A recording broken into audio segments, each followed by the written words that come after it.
Baik, kita sudah berada dalam penghujung materi sesi terakhir obor 4 dengan tema realitas, mengenali, memahami, dan mengkritisi. Ya. Sebelumnya kita sudah belajar mengenai materi tentang globalisasi dan teknologi, kemudian dilanjutkan dengan filsafat, dan diperdalam dengan filsafat etika, dan kemudian kita mempelajari aliran filsafat, salah satunya adalah positivisme dan eksistensialisme, dan pagi ini kita sudah bersama-sama mempelajari teori-teori kebenaran dan post-truth. Oke, para mahasiswa sekalian, saya akan share presentasi saya supaya dengan demikian penyampaian materi terakhir ini bisa lebih mudah untuk dipahami dan lebih terarah. Oke, sebentar. Ini agak mengalami freeze ya, sebentar.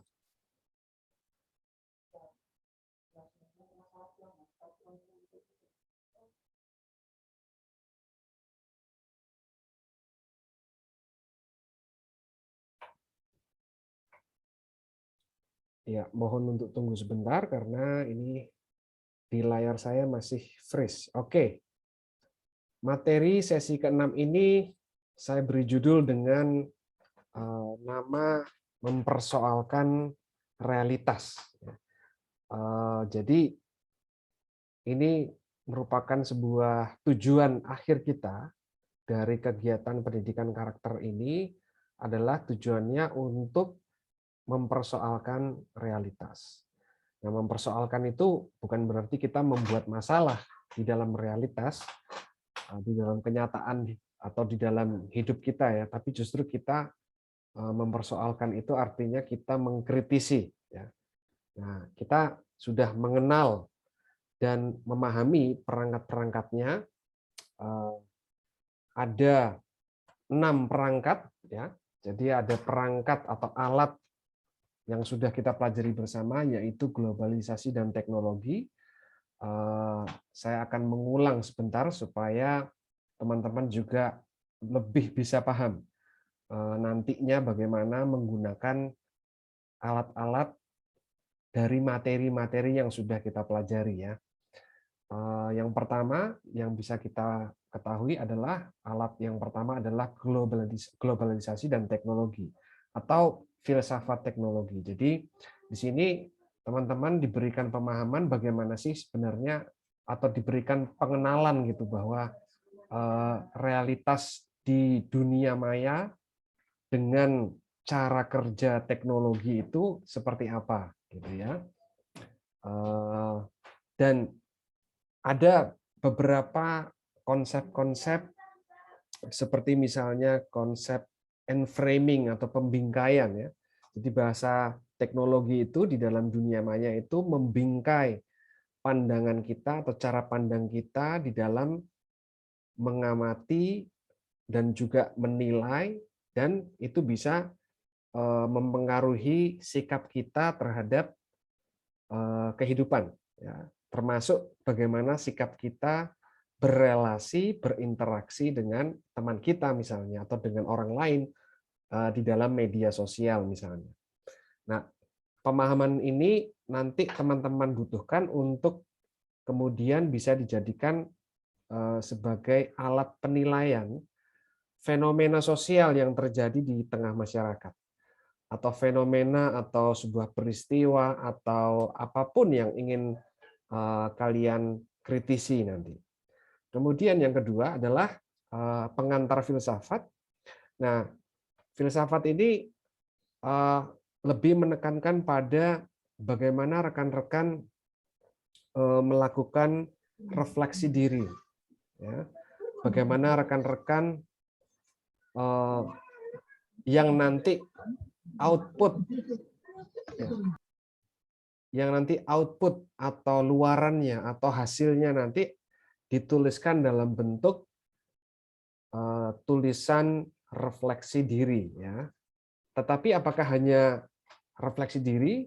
Nah, pengantar filsafat ini juga menjadi semacam alat untuk kita bagaimana sih kita nanti di dalam kelompok, ya, itu mencoba untuk menilai, memahami, dan mengkritisi sebuah realitas atau mengkritisi sebuah fenomena-fenomena sosial. Oke. Karena kalau kita berbicara mengenai filsafat, di situ ada tindakan refleksi yang dilakukan secara rasional. Artinya kalau kita ingin menilai dan mengkritisi sebuah fenomena sosial misalnya, ya kita harus merefleksikan dulu secara rasional yang masuk akal gitu ya. Kemudian kita harus merefleksikan, mempertanyakan bagaimana sih pandangan kita terhadap atau penilaian kita terhadap fenomena itu secara rasional, secara kritis. Kritis artinya kita mau mencoba untuk mempertanyakan kebenaran-kebenaran yang ada pada fenomena yang kita amati, yang kita observasi. Ya. Kemudian juga merefleksikan secara rasional, kritis, dan yang terpenting juga radikal. Ingat ya, radikal itu artinya kita mencoba untuk mengkritisi, mempertanyakan sampai pada akar-akarnya. Kita tidak cepat merasa puas terhadap informasi-informasi atau data-data yang bisa kita terima, apalagi yang sekedar bisa diamati secara indrawi, ya. Apalagi yang hanya bisa diperoleh berdasarkan apa yang kita lihat saja, gitu ya. Nah, jadi filsafat ini bisa kalian gunakan untuk sebagai langkah awal, katakanlah demikian ya. Langkah awal untuk mencoba mengenali, kemudian memahami dan mengkritisi sebuah fenomena sosial yang nanti akan kalian sepakati bersama di kelompok. Apa fenomena sosial yang ingin kalian angkat gitu ya, dan kalian diskusikan. Nah, nanti tentu saja setiap individu di dalam kelompok masing-masing itu karena diawali masing-masing dengan refleksi kritis, rasional, radikal ya, itu pasti setiap individu punya pandangannya masing-masing, punya pandangannya masing-masing, punya argumentasinya masing-masing, punya opininya masing-masing di dalam menilai realitas sosial yang kalian sepakati. Nah, masing-masing nanti mengungkapkan ya, mengungkapkan apa yang menjadi hasil refleksi rasional, relasional, menjadi hasil refleksi kritis, radikal yang sudah kalian lakukan. Gitu. Jadi ini penting sekali filsafat sebagai pengantarnya atau fondasinya untuk memahami sebuah realitas sosial. Nah, kemudian kita tidak hanya terpaut pada refleksi rasional, relasional, kritis dan radikal, tetapi juga kita bisa memasukkan unsur-unsur nilai-nilai etika. Ya. Kita sudah belajar bersama mengenai filsafat etika yang pokok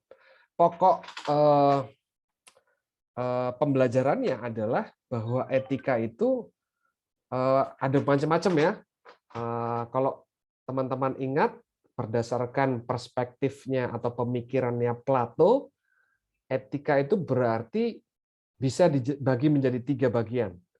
Yang kepala ini adalah rasional, ya. Yang kemudian dada ini adalah melambangkan sikap kehormatan atau harga diri, melambangkan keberanian, oke, melambangkan keberanian. Kemudian dari perut ke bawah itu melambangkan nafsu, hasrat, gitu ya. Dan etika itu letaknya berada pada bagaimana manusia itu bisa mengendalikan mana yang perlu kita jadikan sebagai pemimpin. Apakah rasionalitas kita, apakah hasrat kita, ya, ataukah harga diri kita semata, kehormatan gitu ya. Masing-masing bagian memiliki perannya masing-masing, sama-sama penting. Dalam situasi kondisi tertentu, barangkali kita perlu menggunakan kehormatan kita, menggunakan harga diri kita sebagai manusia Indonesia misalnya dalam situasi kondisi tertentu. Situasi kondisi tertentu juga kita perlu memperhatikan bagaimana nih nafsu-nafsu manusia gitu ya. Yang semua ini kalau bisa dikendalikan memunculkan sebuah keadilan dan ujung-ujungnya gitu ya atau hasil akhir ya itu bisa bermanfaat atau bisa bermanfaat katakanlah begitu ya, bermanfaat untuk kemaslahatan orang lain. Jadi etika itu titik tekannya bukan untuk kemaslahatan diri sendiri, melainkan justru orang lain gitu. Oke. Nah, ini juga bisa kalian refleksikan dan jadikan sebagai salah satu alat atau pisau analisis untuk menilai sebuah fenomena. Ada fenomena, kalian nilai berdasarkan 3 bagian jiwa itu tadi ya. Rasional, kehormatan, harga diri, keberanian, dan yang terakhir adalah nafsu. Gitu ya. Ini perangkat kita yang ketiga. Yang keempat, ini juga yang sudah kita pelajari, positivisme dan eksistensialisme, di mana positivisme ini menekankan pada fakta-fakta yang menjadi sumber pengetahuan. Atau langkah awalnya untuk mendapatkan fakta itu adalah observasi, mengamati secara empiris tentu saja. Kalau dalam dunia nyata, ya dunia maya, ya kita memang tidak bisa langsung terjun ke dalam sebuah fenomena itu ya, peristiwa itu gitu. Kita hanya bisa mengamati melalui lensa teknologi, misalnya melalui gadget kalian masing-masing atau melalui laptop atau juga bisa melalui platform media-media sosial dan seterusnya dan sebagainya. Begitu. Titik tekannya yaitu berada pada observasi dan melihat bahwa apakah itu sesuai dengan fakta. Gitu kan. Juga di situ ada penekanan misalnya jangan sampai ketika kita meneliti sebuah fenomena kita melibatkan aspek-aspek subjektivitas kita. Atau dalam bahasa sederhananya kita ingin meneliti sebuah persoalan yang ada di pemerintahan misalnya. Nah, karena kita ini misalnya pendukung pemerintahan, maka jangan sampai apapun yang terjadi di dalam pemerintahan itu kita selalu menganggapnya itu hal yang positif. Itu hal yang baik gitu ya. Itu hal yang benar gitu. Hanya karena kita juga mengikut sertakan aspek-aspek subjektivitas, aspek-aspek kita sebagai pendukung pemerintah misalnya. Begitu juga sebaliknya teman-teman. Kalau misalnya kita sebenarnya dari awal tidak memilih pemimpin yang sekarang duduk sebagai pemerintahan, maka ketika kita mencoba untuk mengamati dan menilai, mengkritisi pemerintahan yang sekarang ini, maka yang ada hanya jeleknya saja gitu ya, hanya negatifnya saja, hanya kekurangan atau kelemahannya saja. Nah, dalam pandangan positivisme itu sama sekali tidak dibenarkan. Nah, ini yang bisa kita pakai ya untuk meneliti nanti dalam kelompok masing-masing dan bahkan mengkritisi fenomena-fenomena sosial yang terjadi. Nah, selanjutnya ada eksistensialisme, ini juga penting ya. Kalau kalian nanti mengerjakan tulisan refleksi diri dan ingin menjawab pertanyaan besarnya, yaitu siapakah aku, maka paradigma atau pendekatan eksistensialisme ini menjadi penting. Karena eksistensialisme ini sekali lagi ini mengajukan pertanyaan-pertanyaan yang sangat mendasar dan jawabannya itu pasti berbeda-beda antara satu individu dengan individu yang lain. Eksistensialisme itu mengajukan pertanyaan-pertanyaan mendasar mengenai kehidupan, mengenai dirinya yang berhubungan dengan dunia, berhubungan dengan manusia, berhubungan dengan bahkan Sang Pencipta. Hubungan-hubungan itu yang dicari dan direfleksikan untuk mendapatkan bukan sebuah fakta. Kalau positivisme itu kan mencari sebuah fakta, sebuah kebenaran faktual begitu. Kalau eksistensialisme itu mencari sebuah kebenaran yang ada di dalam makna. Ya, jadi kalau positivisme itu fakta, maka eksistensialisme itu mencari makna. Kalau rekan-rekan masih ingat ya presentasi kemarin di materi ini saya menunjukkan gambar yang berwarna hitam, kemudian di slide berikutnya saya menunjukkan gambar yang menunjukkan yang ada gambar sinar matahari menembus awan, menyinari pemandangan yang begitu indah, lautan, pegunungan dan seterusnya. Nah, masing-masing memiliki interpretasi atau penafsiran yang berbeda-beda karena makna yang kalian tangkap dari masing-masing gambar tersebut itu juga berbeda-beda gitu. Nah, alat eksistensialisme sebagai alat untuk merefleksikan diri ini menjadi berguna gitu ya. Ini menjadi penting. Jadi pertanyaan-pertanyaan seperti siapakah aku itu sebenarnya pertanyaan eksistensialis. Pertanyaan seperti apakah hidup itu atau mengapa kita itu hidup, mengapa kita itu diciptakan untuk hidup gitu. Bahkan teman-teman juga bisa mempertanyakan hal-hal yang mungkin bersifat lebih ringan ya, lebih mild.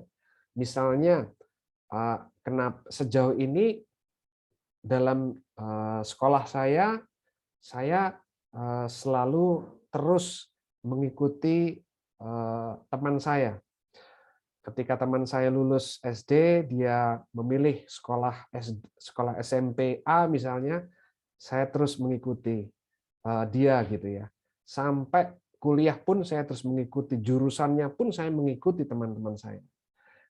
Nah, ini pertanyaan eksistensialisnya bahwa dengan cara yang kritis ya, dengan cara yang kritis dan radikal mempertanyakan kenapa ya kok saya begitu gitu. Atau kalau mau lebih bebas lagi karena filsafat itu kan sebuah refleksi bebas, refleksi rasional. Rasional itu artinya ingat ya, free thinking, kebebasan untuk berpikir. Berarti kita bisa pakai tuh. Apakah memang betul bahwa kalau saya mengikuti teman saya dalam mengambil keputusan dalam bidang pendidikan itu selalu dikatakan salah.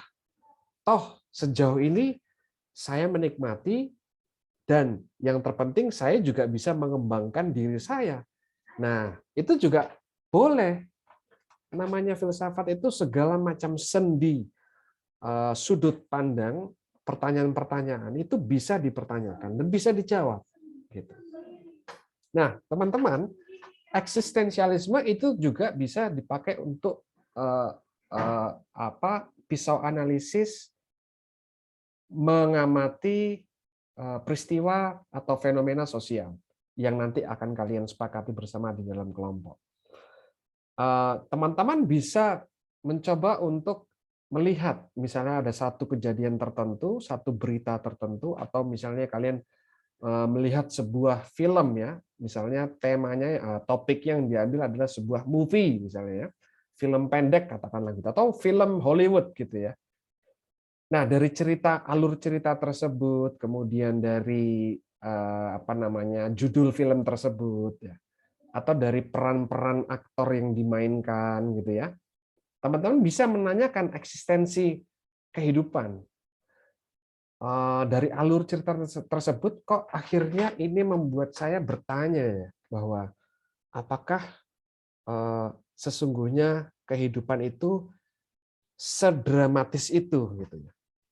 Apakah sesungguhnya kehidupan itu memang butuh perjuangan yang begitu begitu besar, atau pengorbanan yang begitu besar, gitu. Atau bahkan setelah Anda melihat film drama Korea misalnya, ya, mungkin Anda menyepakati, ayo kita menganalisis drama Korea misalnya. Tentu saja drama Korea itu berepisode-episode, ya. Mungkin karena terlalu banyak episodenya, oke lah, pilih salah satu episode, boleh, ya, silakan. Sebaiknya memang semua episode itu harus ditonton sehingga mendapatkan gambaran yang utuh. Nah, kemudian kalian mencoba untuk merefleksikan secara eksistensialis, ya, merefleksikan secara eksistensialis, apakah benar gitu ya bahwa kehidupan manusia itu penuh dengan kebohongan, penuh dengan kisah-kisah cinta yang sangat kompleks, penuh dengan pengkhianatan misalnya. Atau apakah benar kehidupan itu penuh dengan penderitaan? Nah, hal-hal seperti itu yang bisa direfleksikan dan kemudian nanti di-sharingkan, dibagikan kepada kelompoknya. Tentu saja penilaian refleksiku yang rasional, relasional, kritis, radikal, kemudian eksistensialis, dengan penilaian refleksi rasional, relasional, kritis, radikal, dan seterusnya itu oleh teman saya, pasti akan berbeda, gitu. Karena masing-masing akan berpikir secara mandiri, gitu. Ini salah satu contoh bagaimana kita mengaplikasikan positivisme dan eksistensialisme di dalam merefleksikan diri, juga di dalam menganalisis fenomena sosial. Dan yang terakhir, rekan-rekan, kita juga sudah sama-sama belajar mengenai teori kebenaran dan post-truth. Nah, ini sangat berguna sekali ketika kita mau menganalisis sebuah fenomena sosial, misalnya. Dengan cara 4 pendekatan teori kebenaran, maka mana nih yang bisa kita pakai? Ada teori kebenaran koherensi, ada teori kebenaran korespondensi, ada teori kebenaran pragmatis, dan yang terakhir tadi ada teori kebenaran konsensus.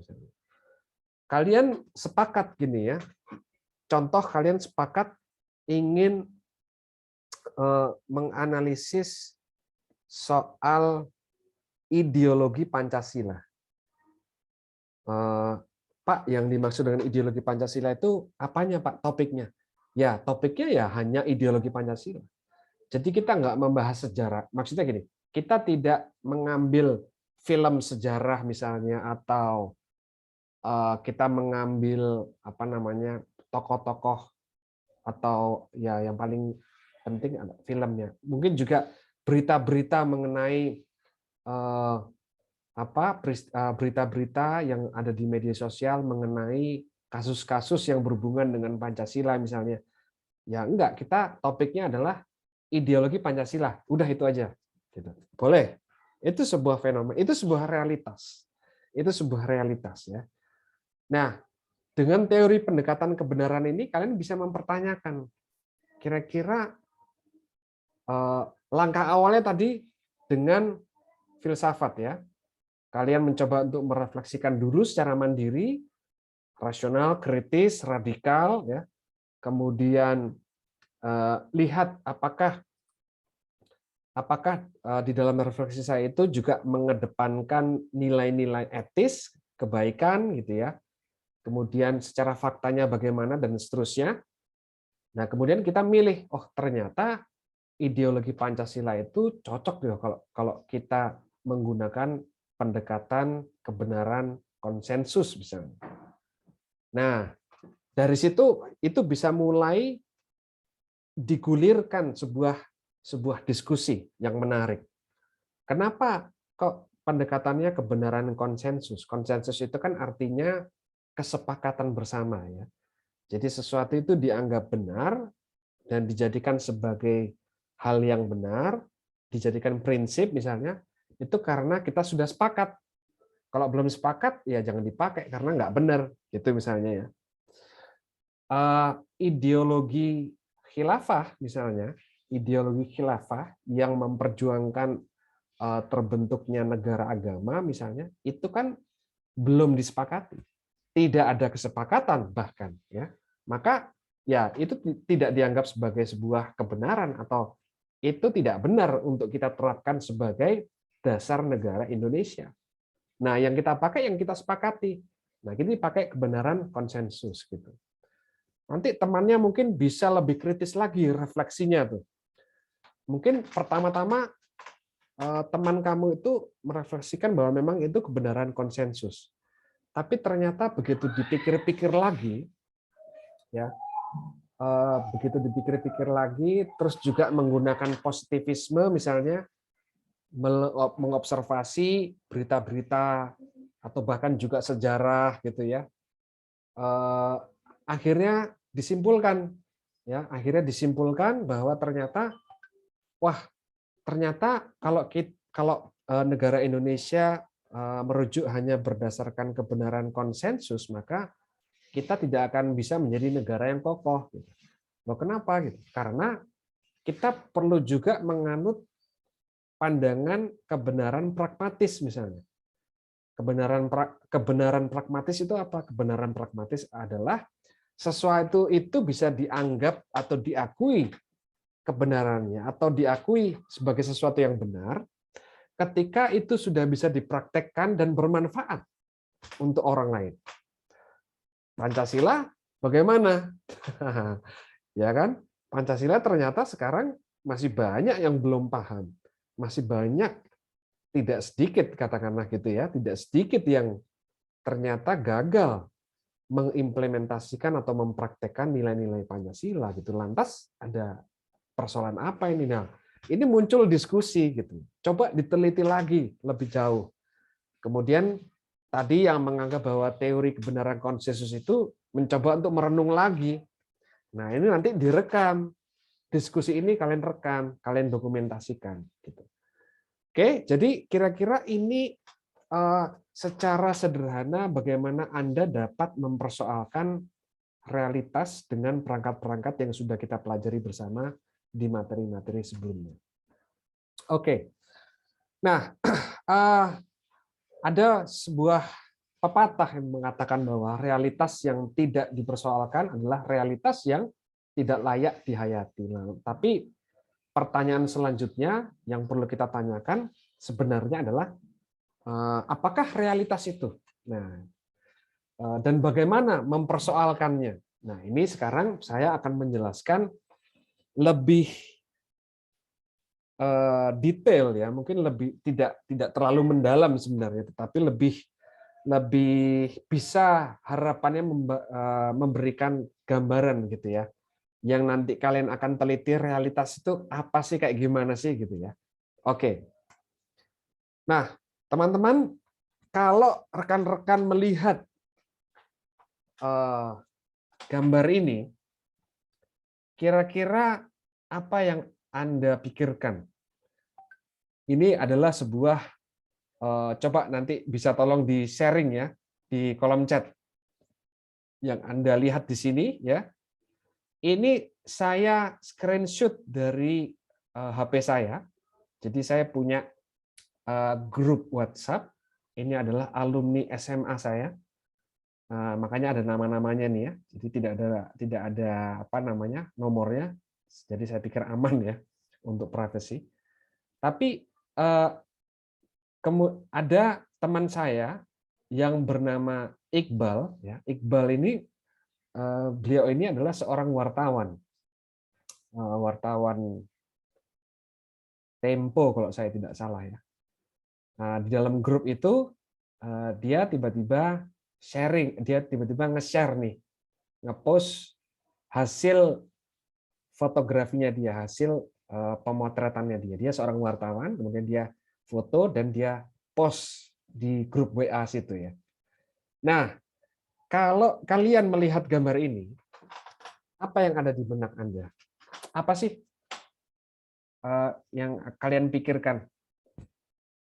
Coba sedikit sharing ya, ada interaktif gitu.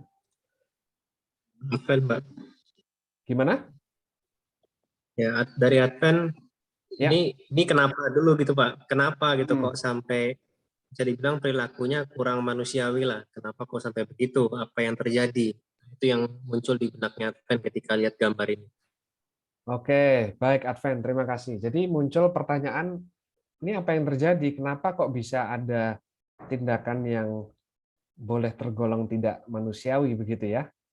Oke, ini dari Theophilus mengatakan ini habis kecelakaan ya. Nah, yang satu Advent menilai ini kayaknya ada tindakan tidak manusiawi nih. Theophilus mengatakan ini habis kecelakaan berarti orang ini menolong gitu ya maksudnya ya Theo ya. Kemungkinan begitu ya. Oke. Ada lagi mungkin pandangan lain? Oke. Kalau tidak ada, sebenarnya langkah dari Advent tadi sudah benar. Ini apa dulu nih gambarnya? Oh, ini ada lagi yang Michael Julius memberikan komentar kalau dilihat sekilas itu kekerasan. Tapi secara gambar itu tidak menggambarkan kejadian secara keseluruhan. Wah, ini teman-teman sudah belajar filsafat ini ya. Sudah tidak gampang mengambil kesimpulan secara cepat gitu ya. Baik, terima kasih. Wah, saya senang mendengarnya ini. Nah, oke. Saya lanjutkan ya. Nah, kemudian saya setelah melihat share dari foto teman saya itu, dari Iqbal, jawaban saya begini. Ini siapa yang foto? Kepastian latar belakang kejadiannya bagaimana? Ini persis seperti yang ditanyakan oleh Advent tadi dan Michael Julius ya. Ini gimana sih latar belakangnya? Nah, saya tanya begitu. Sementara ada teman saya juga yang namanya ini adalah Koko ya. Nah, ini namanya Koko. Perhatikan di sini. Dia komentarnya begini terhadap foto itu. Ini foto bagus banget. Memang bagus sih angle-nya dan seterusnya ya. Ketajaman resolusinya dan seterusnya. Sedikit merinding. Wah, merinding dia melihat foto itu. Kelihatan semuanya. Menurut teman saya ini fotonya itu bisa terjelas ya, kelihatan semua gitu. Sementara saya meragukan ini foto siapa gitu. Kepastian latar belakang kejadiannya gimana gitu ya. Nah, kemudian teman saya Koko ini tadi dia komentarnya begini. Oh, teman saya Iqbal ini dia sempat menjawab begini. Itu May Day. May Day itu hari buruh ya, tanggal 1 Mei ya. Hari buruh kemarin 2019 di Bandung ini berarti. Pas ada demo buruh, mahasiswa gabungan ikut turun ke jalan. Ada yang dari Unpad, Unisba, UIN ya. Berarti mahasiswa demonstrasi ini di hari buruh ya, 1 Mei. Nah, kemudian teman saya Koko ini dia langsung mengambil kesimpulan begini. I just don't understand this country sometimes. Itu artinya kalau bahasa sederhananya sehari-harinya mungkin gini. Aduh, saya tuh kok kadang-kadang nggak ngerti ya ini jalan pikirannya pemerintah gimana. Gitu. Responnya itu begitu. Saya tuh kayaknya nggak ngerti. Dia sudah mengambil kesimpulan, penilaian terhadap fenomena gambar tadi. Langsung dia mengambil seperti itu karena dia tadi kan bilang merinding dan seterusnya lah. I just don't understand this country sometimes. Kadang-kadang kok saya tuh nggak ngerti ya jalan pikirannya pemerintah ini kayak gimana ya. Kok bisa jadi kayak gitu. Nah, oke. Nah, kemudian teman-teman, saya akhirnya menegaskan. Saya bilang begini, Maksud saya latar belakang itu bukan sekedar gambar visual, tetapi sebab akibat tindakan yang bisa berupa perbuatan atau percakapan atau secara verbal yang menstimulus atau merangsang terjadinya peristiwa itu. Jadi saya lebih melihat ini latar belakang peristiwanya apa yang menyebabkan ini terjadi itu gimana gitu. Sementara teman saya yang satunya ini dia langsung menyimpulkan gitu. Kok nggak ngerti saya ini jalannya pikiran pemerintah kok ada kekerasan begitu gitu kan. Nah, kita lanjutkan. Ya, baik. Nah, setelah teman saya Koko ini yang bernama Koko ini melihat komentar saya, menanyakan latar belakang peristiwa kejadian itu, dia langsung sedikit berubah sikap. Ya. Dia langsung begini responnya. Oh God, perspektif baru. Ya. Wah ini kayaknya sebentar. Dia langsung mundur ya. Kayaknya saya ini menyimpulkan secara cepat ini. Ternyata ada bisa jadi kemungkinan ada penilaian yang baru nih. Bisa jadi penilaian saya salah gitu ya. Dan dia juga ternyata sadar diri. Dia bilang gini, engineer menyimak dulu gitu. Artinya dia sadar gitu, saya ini hanya seorang engineer gitu. Engineer itu insinyur ya, insinyur. Karena insinyur itu belajar ilmu-ilmu eksakta. Nah, dia punya pandangan bahwa orang yang mempelajari ilmu-ilmu eksakta itu sulit untuk menyikapi fenomena-fenomena sosial. Menurutnya begitu. Saya sebenarnya nggak setuju sih ya. Justru semua orang, bahkan Soekarno sendiri adalah seorang engineer, dia seorang insinyur. Tapi dia bisa bahkan merumuskan dasar negara Pancasila yang sama sekali tidak eksakta atau memiliki background eksakta begitu. Jadi tidak tepat juga. Cuman teman saya ini sudah minder dulu. Ya deh, saya nyimak aja deh dulu. Saya ini soalnya keilmuan saya cuma hanya insinyur gitu. Coba ilmu filsafat, sosial, budaya atau politik yang menilai deh gitu ya. Tapi intinya bahwa dia akhirnya tersadar. Nah, kemudian teman saya akhirnya menjawab ya, si Iqbal yang wartawan itu tadi menjawab. Awalnya rusuh normal biasa, dorong-dorong. Nyampe akhirnya ngerusak halte bus dan pagar-pagar rumah orang sepanjang Cikapayang, sepanjang Dago dan Surapati ini daerah di Bandung ya. Dan akhirnya polisi datang nembakin tir gas, gas air mata. Nggak mempan juga gitu, nggak mempan juga masih tetap rusuh, merusak fasilitas publik, akhirnya dikepung di DU. DU ini juga nama wilayah lokasi ya, sama satu kompi. Nah, kita tahu akhirnya ya sedikit lumayan punya pengetahuan nih. Oh ternyata yang terjadi itu toh gitu. Sangat bertolak belakang dari gambar yang kita lihat kan. Nah kemudian saya merespon, oh jadi dari yang demo biasa jadi merusak fasilitas publik, terus akhirnya polisi datang untuk menertibkan. Kemudian Bung Iqbal foto gitu. Dijawab sama Bung Iqbal, teman saya ini, yes, betul. Nah, dari sini saya bisa mengambil kesimpulan yang, ya kalau kesimpulannya jelas ya, ternyata kita harus melihat itu, tapi kesimpulan yang lain adalah ternyata bahkan seorang wartawan itu kok ada juga yang polos, polos sekali.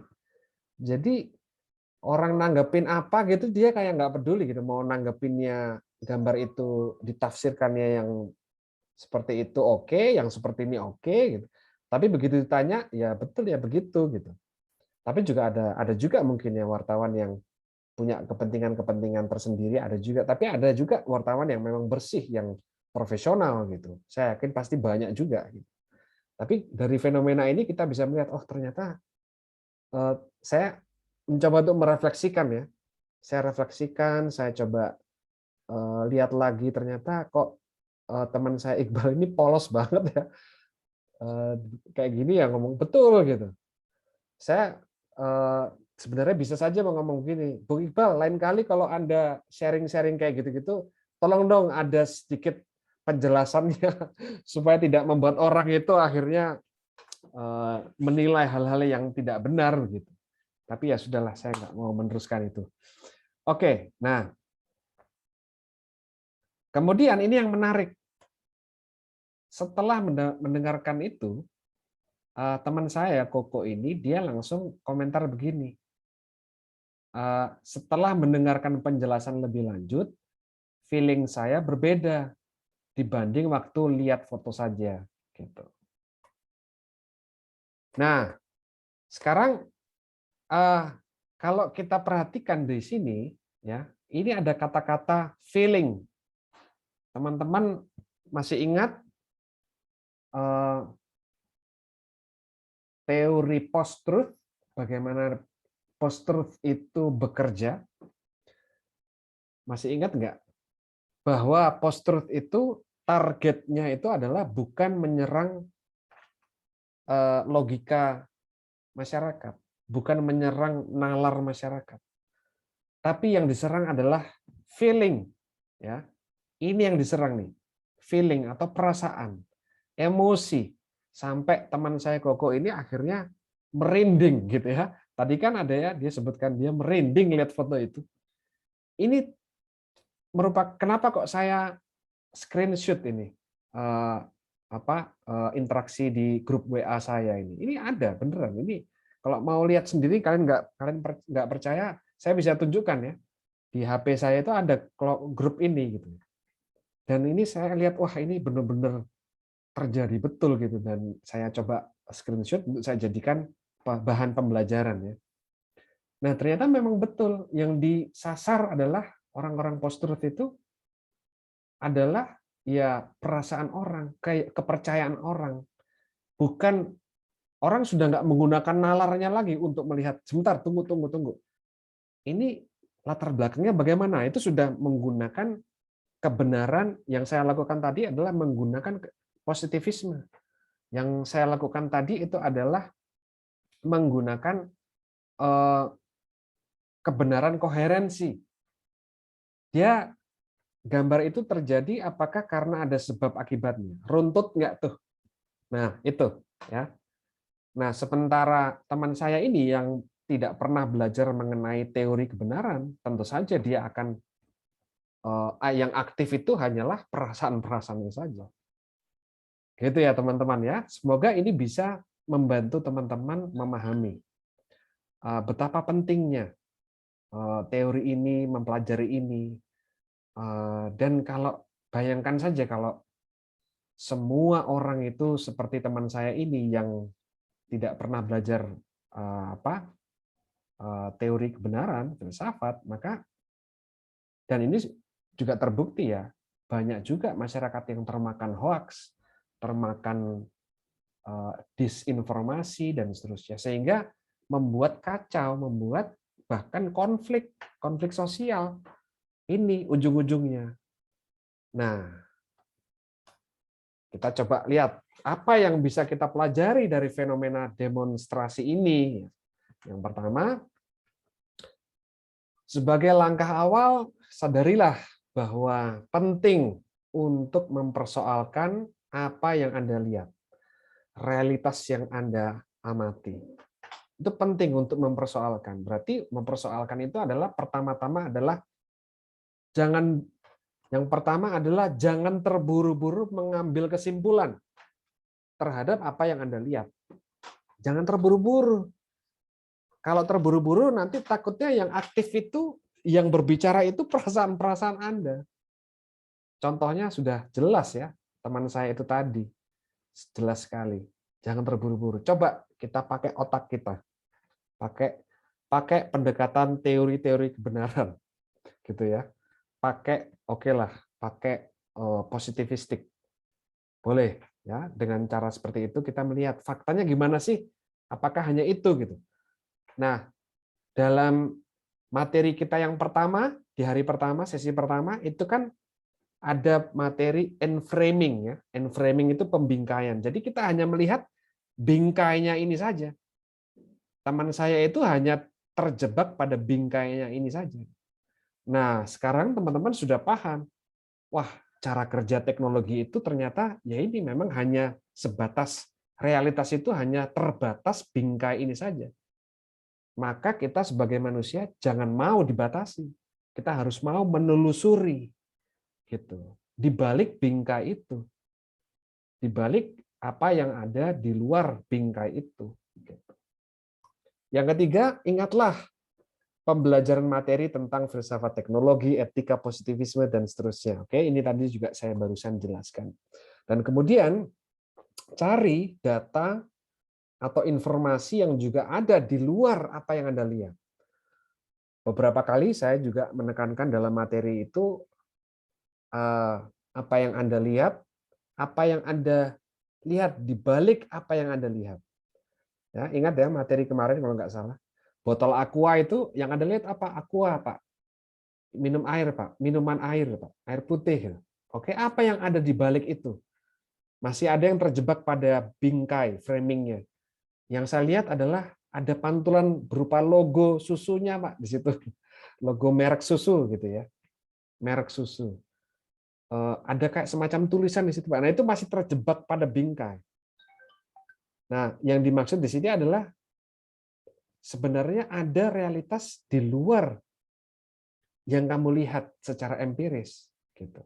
Nah, ini mungkin masuk pada kebenaran-kebenaran koherensi, kebenaran-kebenaran bahkan korespondensi juga ya, bisa juga gitu. Oke, nah yang terakhir, realitas itu kalau kita pelajari dari yang saya tunjukkan di sini ya teman-teman ya, ternyata realitas itu memiliki berbagai lapis dimensi. Jadi realitas itu bukan sekedar apa yang nampak atau apa yang kita lihat ya. Artinya jangan terjebak pada bingkai atau enframing gitu ya. Realitas itu ternyata ada lapis-lapisannya gitu. Kita akan melihat lapisan-lapisan tersebut. Oke, kita akan melihat lapisan-lapisan tersebut. Yang pertama, tentu saja ada sebuah realitas. Ini kita ambil contoh ya dari ini tadi ya, postingan dari kawan saya ini ya di grup WhatsApp tadi ya. Ada sebuah realitas. Ini realitas begitu saja. Nah, ada ternyata realitas itu dibagi menjadi dua. Oke, sekurang-kurangnya ya. Sekurang-kurangnya realitas itu dibagi menjadi dua. Apa yang disebut dengan realitas yang nyata atau real, dan yang kedua adalah realitas apa yang saya sebut dengan realitas transenden. Nah, ini kata transenden ini boleh diterjemahkan atau dipahami sebagai realitas metafisis, boleh. Realitas metafisis. Ada yang nyata, indrawi, ada yang tidak nyata, transenden atau metafisis. Oke, dibagi menjadi dua ternyata realitas itu. Jadi tidak hanya sebatas yang kita lihat gitu. Yang pertama kita akan coba lihat dari realitas transenden. Kalau kita menilai postingan ini, kalau kita mencoba untuk menggunakan teori kebenaran korespondensi, melihat apa yang terjadi ya di sana ada mahasiswa ya. Nah, kita akan melihat realitas transendennya, realitas yang nggak nampak, yang bukan dunia nyata ya, juga bukan dunia maya bahkan ya, di luar dunia nyata dan dunia maya itu ternyata taruhlah contoh saja ya, bisa jadi ketika kita telusuri, kita lihat tadi teman saya menyebutkan ya, ini mahasiswanya adalah mahasiswa UIN terus Unpad ya. Nah, kalian coba telusuri ada apa sih di dalam dinamika mahasiswa universitas tersebut misalnya. Ini contoh. Nah, ternyata ini contoh saja ya. Saya tentu saja belum meneliti ya. Ini hanya sebagai contoh, oke. Sebagai sebagai ilustrasi, ya mungkin itu kata yang tepat ya. Simulasi ya. Nah, ketika saya meneliti lebih lanjut dinamika mahasiswa yang demonstrasi ini, ternyata terlihat di situ berdasarkan penelitian dari Setara Institut misalnya ya, penelitian dari lembaga-lembaga yang mendukung nilai-nilai toleransi itu, ternyata mahasiswa tersebut mayoritas sudah terpapar oleh radikalisme, misalnya begitu ya, misalnya. Nah, sehingga mereka demonstrasi itu sebagai bentuk penerapan doktrin jihad. Jihad itu dimaknai sebagai orang yang radikal ya dalam agama. Jihad itu dipahami, dimaknai sebagai perjuangan yang mengedepankan kekerasan gitu. Nah, ternyata kan dari hasil foto yang kecil ini, wah ternyata persoalannya besar ya. Dalam realitas transenden ternyata itu gitu ya. Contoh. Nah, apa yang ada di dalam realitas yang nyata gitu ya. Nah, ternyata realitas yang nyata ini juga bisa dibagi menjadi 3 lapisan. Yang pertama adalah realitas nyata yang manusiawi ya, saya membahasakannya gitu, semoga bisa dipahami ya. Realitas manusiawi, kemudian yang kedua realitas alamiah atau natural, dan yang ketiga adalah realitas Lebenswelt. Nah, Lebenswelt ini bahasa Jerman ya, maksudnya adalah realitas keseharian atau dunia yang konkret ya. Jadi kesehariannya nyata-nyatanya itu gimana gitu. Kalau yang alamiah ini lebih kepada adanya pengaruh-pengaruh dari hukum-hukum alam ya. Dan yang manusiawi ini oke, kita satu-satu. Pertama realitas alamiah.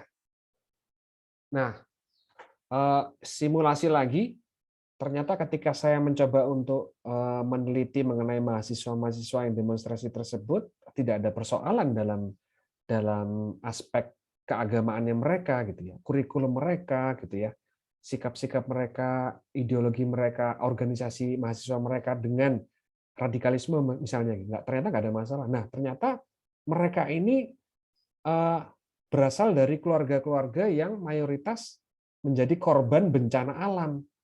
Nah, misalnya gini, oh ternyata saya menemukan data ini, mereka itu mahasiswa-mahasiswa yang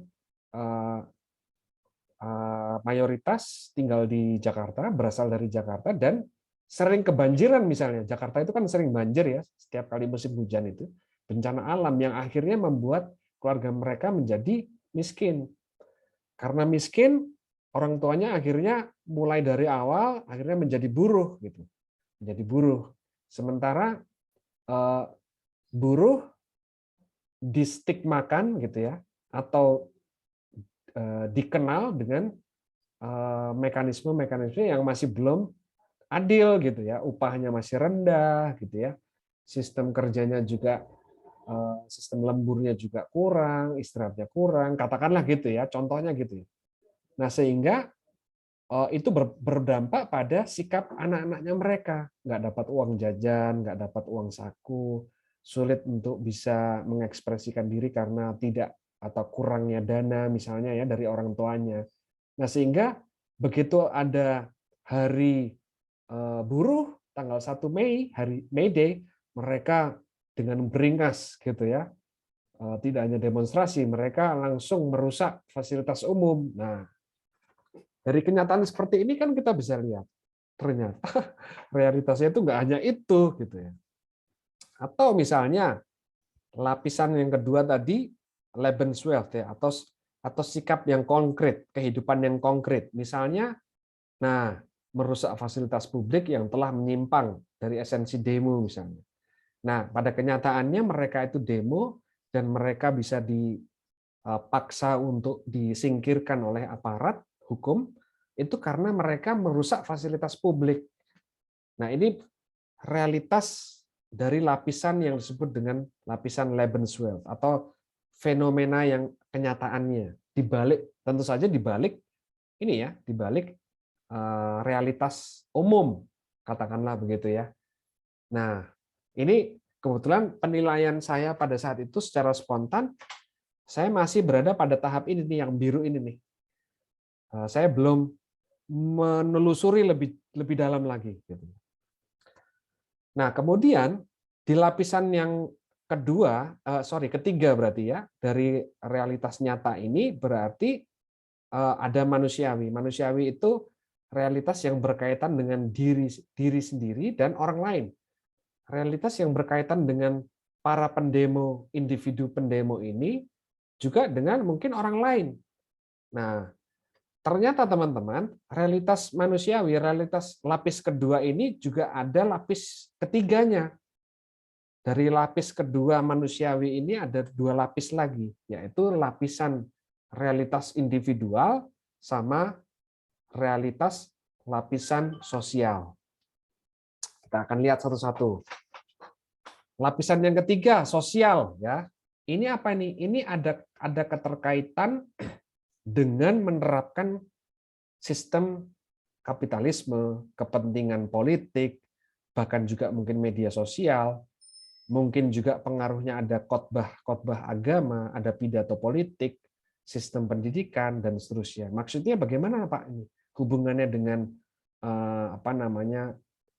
diri dan mungkin orang lain. Nah, kalau kita misalnya ya, kita coba meneliti kenapa mereka bisa sampai punya niat untuk merusak halte bus, merusak pagar-pagar rumah penduduk di sekitar situ, ya, demonstrasi yang menggunakan kekerasan atau bahkan merugikan orang lain. Itu ternyata setelah diteliti lebih lanjut, kita lihat profilnya, kita lihat latar belakang pendidikannya, kita lihat bahasa-bahasa di medsosnya gitu ya. Ini penelitian ini jadinya ya. Ternyata mereka ini terpengaruh. Contoh, ini simulasi lagi ya. Ini contoh ya. Ternyata mereka ini terpengaruh oleh pidato-pidato politik yang mungkin tidak puas dengan kinerja pemerintahan misalnya. Terpengaruh dari pidato itu misalnya. Atau mungkin ini juga ada kaitannya dengan realitas transenden. Sikap penerapan jihad ini tadi. Misalnya ternyata dia ini ketika kita lihat yang demonstrasi ini, mereka ini ternyata sering sekali mendengarkan khotbah-khotbah dari tokoh-tokoh agama yang mengedepankan kekerasan. Tokoh-tokoh agama yang kalau ceramah itu seringkali hendak mengobarkan semangat orang untuk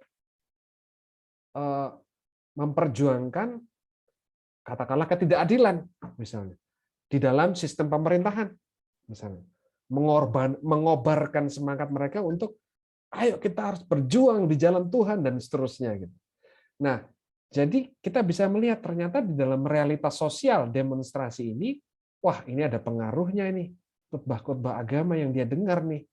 Ini nggak bisa kita singkirkan dari realitas demonstrasi Hari Buruh ini. Gitu.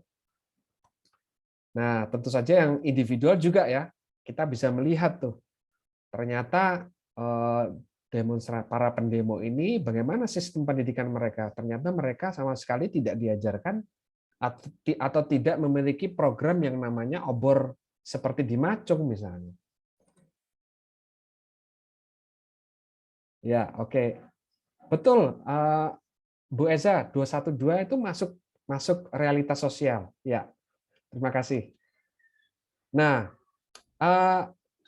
itu tadi ya. Jadi kita melihat bahwa ternyata mereka ini cara berpikirnya sangat tidak kritis begitu. Sempitnya peluang untuk melakukan refleksi diri itu karena mereka ya kita tahu sendiri ternyata dalam dunia teknologi itu sangat deras sekali informasi-informasi yang masuk sehingga membuat kita untuk tidak pernah melakukan refleksi diri misalnya. Dan itu bisa kita baca dari status-status sosial media sosialnya para pendemo ini tadi ya. Statusnya itu ya nggak pernah hal-hal yang sifatnya sebuah sharing pengalaman hidup, refleksi diri, misalnya gitu ya. Ya itu bisa menjadi sebuah realitas yang baru juga gitu. Nah, jadi realitas satu dengan yang lain ini bisa saling terkait satu sama lain, dan kita bisa melihat ternyata dengan melihat gambar satu jenis ini ternyata bisa jadi banyak sekali penjelasannya. Banyak sekali penjelasan yang bisa kita jelaskan, yang bisa harus kita ketahui. Gitu. Oke, semoga ini bisa dipahami ya. Jadi ada berbagai macam lapisan dimensi. Ini juga bisa kalian pakai ya nanti ya untuk meneliti atau menganalisis fenomena sosial, menganalisis realitas di dalam kelompoknya ya. Bisa kalian pakai juga gitu. Tentu saja misalnya contohnya begini teman-teman. Kita ingin melihat nih realitas yang nyata dulu deh. Kalau yang transenden kayaknya agak sulit. Yang nyata dulu deh. Benar nggak sih mereka itu oke dari sisi mungkin mereka terpengaruh ini dari pidato-pidato politik mereka. Apa ideologi apa yang mereka pegang gitu ya? Atau mereka punya pandangan politiknya bagaimana sih? Atau sederhananya begini, mereka ini tergolong kampret apa cebong? Gitu ya, bahasa yang mungkin bisa lebih dipahami ya. Nah, caranya ya akhirnya kita menggunakan misalnya kebenaran korespondensi. Pakai positivisme, kita ajukan pertanyaan, hipotesis, kayaknya ini mereka ini kita ajukan hipotesis, sementara kita menganggap bahwa mereka ini kayaknya kampret ini. Jelas ya, cebong pasti nggak mungkin di hari buruh mendemo pemerintahan. Mereka mendukung pemerintah kok. Jadi pasti mereka kemungkinan besar mereka ini kampret. Nah, masih kemungkinan, masih hipotesis. Nah, dengan kebenaran korespondensi atau benar nggak sesuai dengan fakta nggak gitu ya. Ini harus kita cari nih, caranya gimana? Nah, macam-macam, coba diskusikan. Apakah itu kita cari dari sepak terjangnya universitas dari mahasiswa tersebut, kurikulumnya, media-media sosialnya mereka gitu. Caranya gimana ya? Cari tahu nama-nama mereka. Wah, itu panjang ya, panjang. Nah, ini yang saya tunjukkan di sini adalah cara meneliti secara positivistik ya. Memang berat gitu ya. Tapi bisa nggak? Kalau begitu nggak mungkin dong Pak kita bisa mengetahui. Nah, makanya jangan memilih tema-tema yang berat ya. Mungkin kalian memilih fenomena mengenai pelemahan KPK. Ada pelemahan KPK gitu. Wah, saya yakin kalian nggak bisa menemukan kebenaran kalau kalian tidak terjun langsung ya, melakukan wawancara misalnya ketua KPK, melakukan wawancara novel Baswedan gitu ya. Bahkan juga kalian melakukan wawancara sahabat-sahabat mereka, orang-orang yang berada di lingkaran mereka gitu. Barulah kalian bisa menemukan kebenaran. Kalau kita pakai pandangan kebenaran korespondensi. Nah, sulit ya, makanya ya jangan demo dulu gitu. Coba lakukan penelitian dulu gitu ya. Baru kita tahu duduk perkaranya, apa yang terjadi gitu ya. Maka fenomena yang dipilih yang lebih simpel aja gitu ya. Contoh misalnya kalian bisa meneliti tentang film The Avengers. Nah, ini kalau kita lihat ini realitas umum ya. Film Hollywood judulnya The Avengers. Nah, realitas apa yang bisa kita lihat? Realitas sosialnya bagaimana? Kalau realitas sosial itu berarti bisa ada pengaruhnya nggak dengan sistem negara. Nah, ini film ini berpengaruh nggak terhadap negaranya? Nah, gitu ya. Itu sistem sosial. Film ini berpengaruh nggak terhadap bahkan negara lain? Atau bahkan mungkin ini film ini berpengaruh nggak terhadap ekonomi dari negara tersebut dan berpengaruh nggak terhadap ekonomi negara yang menjadi konsumen misalnya Indonesia gitu. Semua orang nontonnya film Hollywood misalnya. Pengaruh nggak terhadap ekonomi kita sebagai bangsa Indonesia? Dan itu pengaruh nggak terhadap ekonominya bangsa yang punya film Hollywood ini? Gitu ya. Jadi analisis kita itu luas, tidak terbingkai oleh sekedar gambar ini saja. Gitu. Caranya bagaimana menentukan itu? Nah, pakailah teori-teori tadi, gitu ya. Pak, kalau mau menggunakan pendekatan eksistensialisme gimana? Karena itu kan soal makna ya. Oh, bisa. Coba aja kalian nonton film itu sampai habis ya. Itu kan banyak ya episode-episodenya sampai endgame ya. Kalian lihat peran-perannya, terus coba kalian hubungkan dengan kehidupan kalian. Itu kan tokoh di situ ada soal pengorbanan, ya, ada soal bahkan sampai ada yang meninggal ya, ada yang mati ya, tewas gitu ya.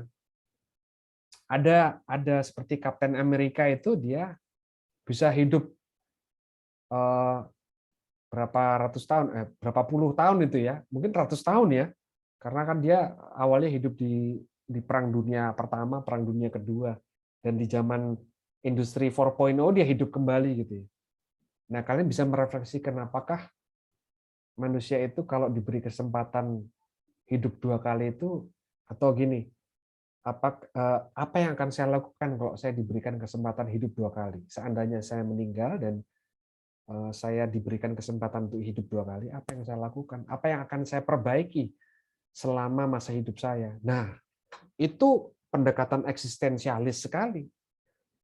Dan itu akhirnya juga bisa kalian hasil-hasil refleksi itu nanti bisa kalian bagikan dalam kelompok kalian.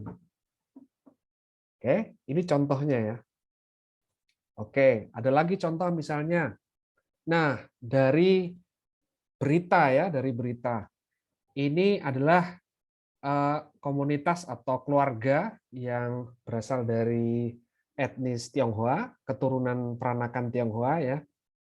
Dia teman-teman tahu ya, pasti ya, ini viral kok. Keluarga ini menyumbang kepada negara sebesar 2 triliun untuk penanganan pandemi COVID-19. Nah, ini bisa kalian teliti juga gitu ya. Bisa kalian teliti juga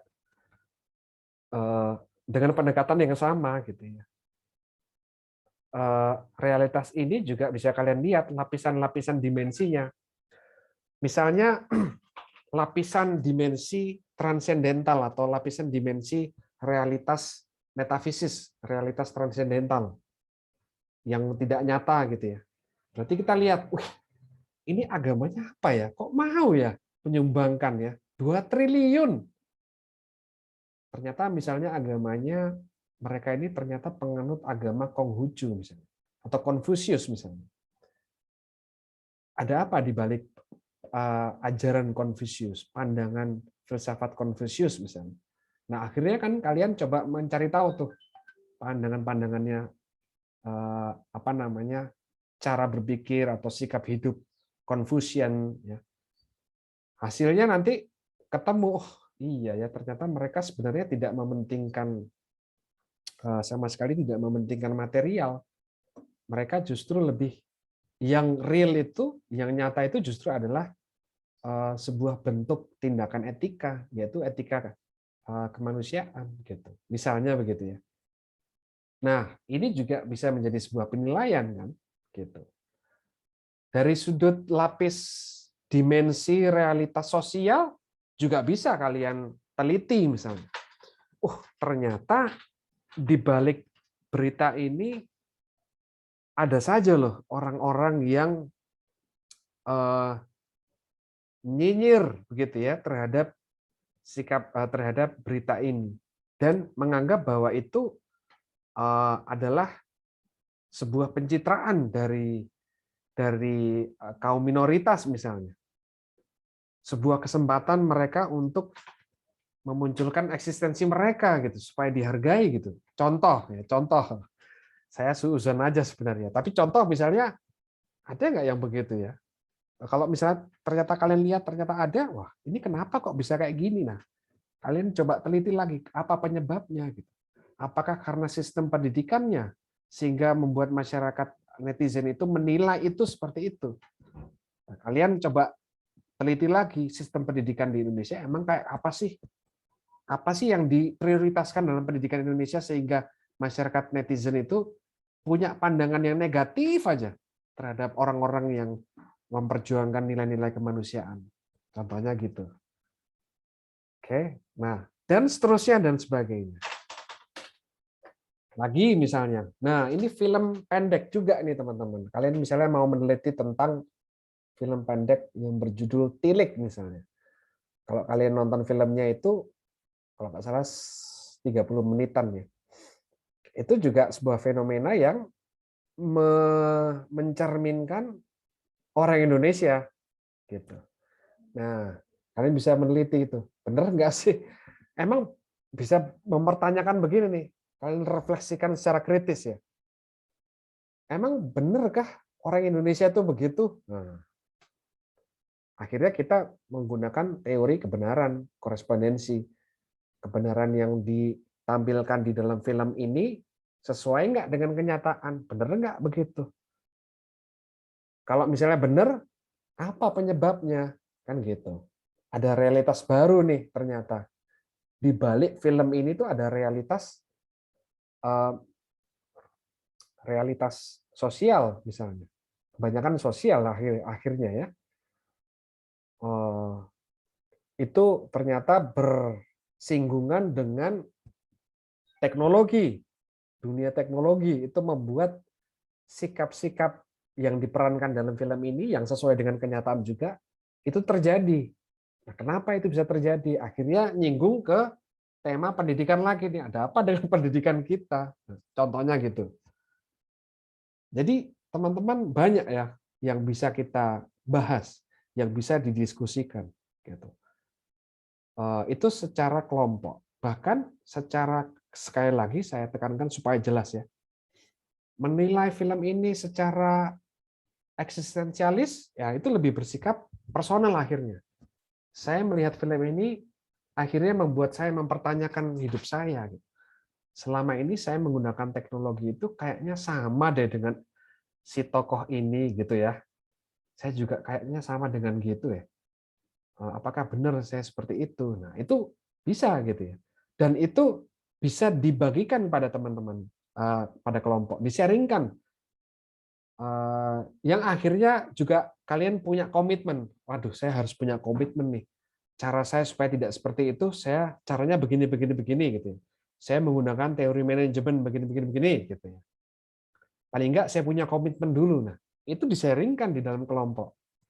Itu bagus sekali, menarik sekali. Jadi satu fenomena atau satu realitas sosial, satu realitas itu semacam diberikan semacam argumentasi, sharing ya, gagasan, penilaian-penilaian yang sangat beraneka ragam. Tujuannya apa, Pak? Kalau nggak ada solusinya atau apa? Tidak harus ada solusi.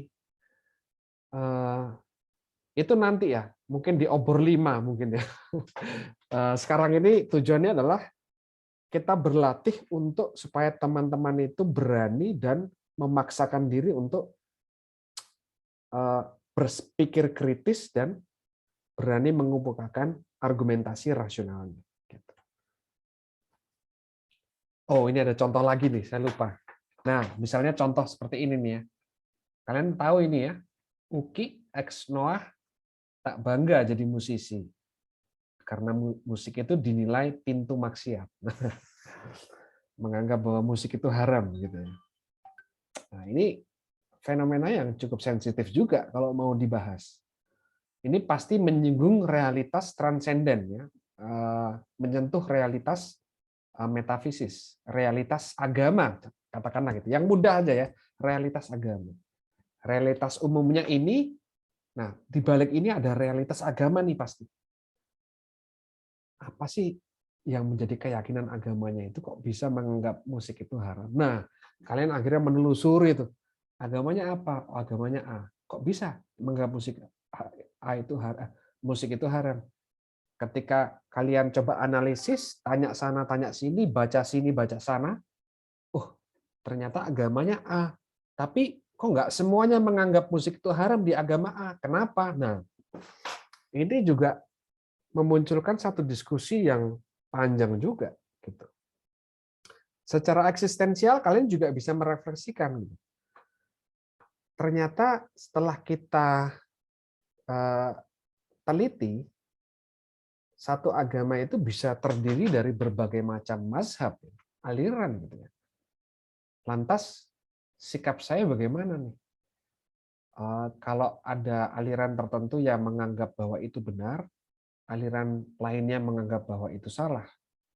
Sikap saya untuk bisa memilih mana yang benar, mana yang salah itu bagaimana?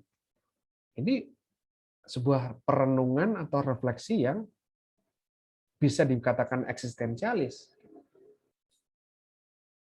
Ini juga nanti menyinggung misalnya ada apa dengan pendidikan kita gitu ya.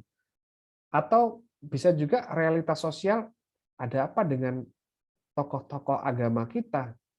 Nah, gitu. Nah, ketika kalian menelusuri itu, melihat misalnya ceramah-ceramah di video YouTube-nya yang berhubungan dengan ini ya, ternyata kalian menemukan fenomena baru misalnya. Oh, ternyata bahkan bernyanyi saja, menyanyikan lagu Indonesia Raya saja tidak dianjurkan. Nah, ini kaitannya berarti dengan bagaimana dengan kewarganegaraan Indonesia. Nah, panjang kan, kompleks gitu. Bisa juga secara eksistensialis misalnya begini, merenung gitu. Kalau yang meyakini bahwa musik itu dianggap sebagai pintu maksiat, tapi apakah selama ini mereka merugikan orang lain? Toh ada juga orang yang atas dasar agama, nilai-nilai agama, tapi jelas-jelas merugikan orang lain, merusak fasilitas publik, bahkan melukai orang, gitu kan. Nah, ini dia memang menganggap bahwa musik itu haram, tapi dia tidak merugikan orang lain. Lantas sikap saya sebagai seorang yang beragama juga seperti apa? Nah, menarik kan untuk dibahas. Perenungan-perenungan eksistensialis seperti ini gitu. Oh, masih ada contoh lagi, saya kok lupa ya. Nah, ini apa? BTS. Nah, ini juga menarik teman-teman. Ini mungkin barangkali sama ya dengan film Hollywood ya. Kita juga bisa melihat realitas ini kayak bukan hanya sebatas produk McD-nya saja. Kalau yang sempat viral itu kan akhirnya kita bisa membahas tentang kerumunan ya yang terjadi oleh kawan-kawan dari ojol ya ketika mengantri itu di masa PSBB, masa PPKM ya. Akhirnya berkerumun gitu ya. Itu juga bisa diteliti. Akibatnya apa nih muncul produk seperti ini. Tapi juga kita bisa meneliti tentang BTS-nya itu sendiri. Nah, BTS ini kalau kita lihat realitasnya realitas sosial ya, berhubungan dengan K-pop ya, Korean pop, musik-musik industri. Nah, kita juga akhirnya bisa meneliti tentang apa hubungannya ya. Kenapa Korea itu bisa begitu pesat perkembangan negaranya. Itu salah satunya, itu ternyata ketika kita teliti ya, ternyata salah satunya berasal dari industri Korean pop atau industri K-pop. Mereka bisa bisa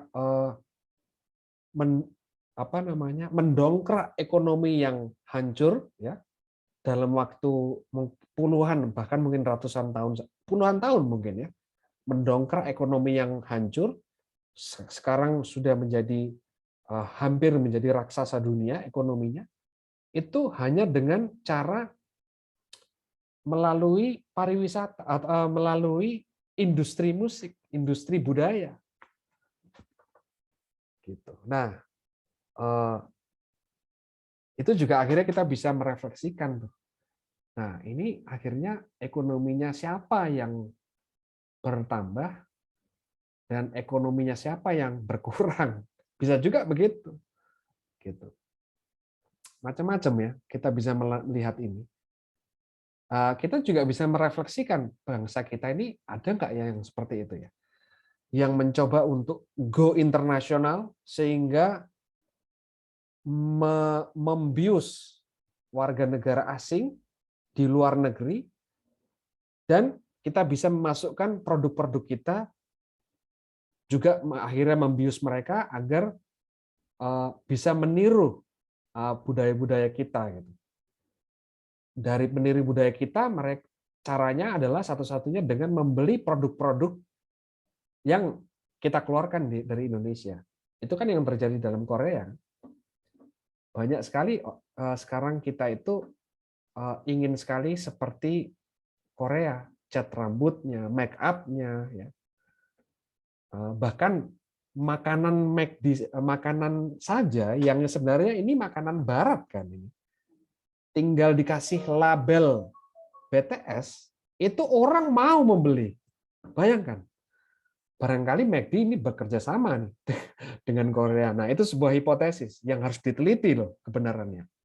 Ini belum tentu benar, tapi harus diteliti. Menarik untuk diteliti. Ternyata, ini contoh ya, contoh saja. Ternyata industri Amerika dengan industri Korea ini punya MOU untuk nanti hasilnya berbagi hasil. Caranya begini. Indonesia dapat nggak hasilnya? Ya, hasilnya Indonesia ya untuk supaya laku aja. Produk-produk yang ada di McD di Indonesia misalnya supaya laku aja. Mereka pasti senang. Yang punya McD-nya tentu saja. Pekerja-pekerjanya akhirnya juga senang.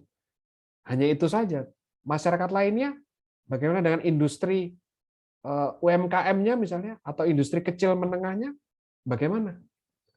Nah, ini realitas yang tidak bisa kita pungkiri untuk kita teliti. Oke, jadi teman-teman sekalian, mengenali lapisan-lapisan dimensi ini ternyata membutuhkan waktu ya.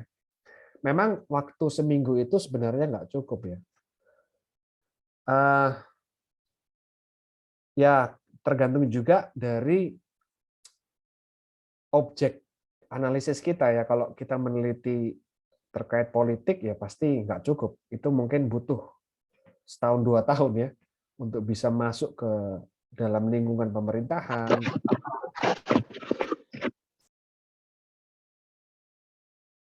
Ya, untuk bisa masuk dalam lingkungan pemerintahan dan seterusnya, itu pasti nggak cukup ya. Makanya tadi saya anjurkan untuk memilih tema-tema yang sederhana, bahkan di balik kesederhanaan topik-topik yang sederhana, di balik topik-topik yang sederhana itu, wah itu bisa dalam, bisa luas jawaban-jawabannya. Kemudian memahami realitas tidak hanya dari luar, tapi juga dari dalam. Mengkritisi dilakukan dengan menggunakan perangkat materi-materi yang sudah kita dapatkan. Nah, oke, jadi ini sekedar mengingatkan kembali, pilihlah satu realitas kehidupan, ya, bisa dari berita online, TV, film pendek, kemudian vlog, iklan, ya, tema-temanya ada di situ. Boleh temanya tidak harus milih ya berarti ya. Berarti ini bisa berkaitan dengan tema-tema lainnya gitu ya. Tapi topiknya itu pilih satu. Oke, ini semua kalian sudah paham. Nah, saya tekankan kembali, video rekaman diskusi ini dibuat bukan presentasi ya. Jadi bukan presentasi. Tapi lebih kepada ngobrol. Ya, kalau presentasi itu kan ada gilirannya ya. Satu orang berikan pendapatnya, satu orang berikan presentasinya, gitu. Ya, tolong ada partisipan ini yang Nathanael di mute dulu ya. Nah, oke. Nah, jadi bukan presentasi tapi sebuah diskusi interaksi satu sama lain. Boleh menggunakan Zoom, Teams, ya. Yang jelas sebisa mungkin harus on camera ya. Kecuali kalau sudah mendapatkan izin, oke, tidak apa-apa karena keterbatasan. Jangan lupa tenggat waktunya Jumat 6 Agustus. Video dikumpulkan ke pendamping masing-masing. Oke, sekali lagi realitas yang tidak dipersoalkan adalah realitas yang tidak layak untuk dihayati. Sekian dari saya untuk materi kita pada hari ini, materi terakhir kita di Obor 4. Jika ada pertanyaan berupa ketidakjelasan mungkin ya terkait dengan lapisan-lapisan realitas tadi, atau mungkin pertanyaan teknis mengenai cara kita mengerjakan tugas kelompoknya gitu ya, atau aturan-aturannya, silakan saya berikan kesempatan.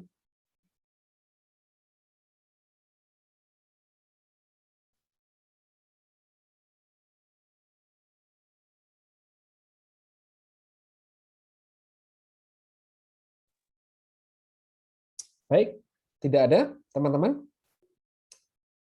Oke, kalau sudah tidak ada, materi kita berakhir di sini. Terima kasih banyak atas perhatian dan kesempatannya.